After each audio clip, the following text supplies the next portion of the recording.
আন্তর্জাতিক টি-20 দেশের বাইরে নিজের চাহিদা আরও একবার প্রমাণ করলেন বাংলাদেশের তারকা পেসার মুস্তাফিজুর রহমান।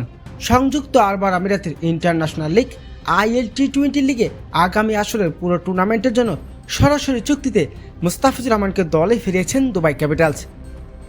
বিশ্বজুড়ে ফ্রাঞ্চাইজি লিগগুলোতে কাটার মাস্টার মুস্তাফিজুর রহমানের বোলিং বৈচিত্র্য আর স্লোয়ার কাটার কদর বরাবরই তুঙ্গে।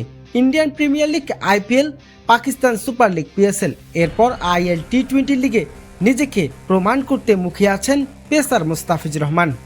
ফ্রাঞ্চাইজির সঙ্গে সরাসরি চুক্তি হওয়ার টুর্নামেন্টের শুরু থেকে পুরো সময় জুড়ে দুবাই ক্যাপিটালসের জার্সিতে দেখা যাবে মুস্তাফিজুরকে। নতুন এই চ্যালেঞ্জিং নিয়ে রোমাঞ্চক মুস্তাফিজুর রহমান। বিশ্বমানের তারকাদের নিয়ে গড়া দুবাই ক্যাপিটালসের পেস বোলিং আক্রমণ নেতৃত্ব দেবেন তিনি। ডেট ওভার আর নিখুঁত 9 লেন্থ উইকেট নেওয়ার ক্ষমতায় দলকে শিরোপার জয় এনে দিতে পারেন মুস্তাফিজুর রহমান। শ্রীলঙ্কা, ওয়েস্ট ইন্ডিজ, বিশ্বমানের একাধিক তারকাদের সঙ্গে দুবাই ক্যাপিটালসের মূল একাদশ, সেই একাদশে থাকছেন ফেস। প্রিয় দর্শক, মুস্তাফিজুর রহমান কি পারবে আইএল টি-20 মাতাতে? জানিয়ে দিন আপনার মূল্যবান মতামতটি।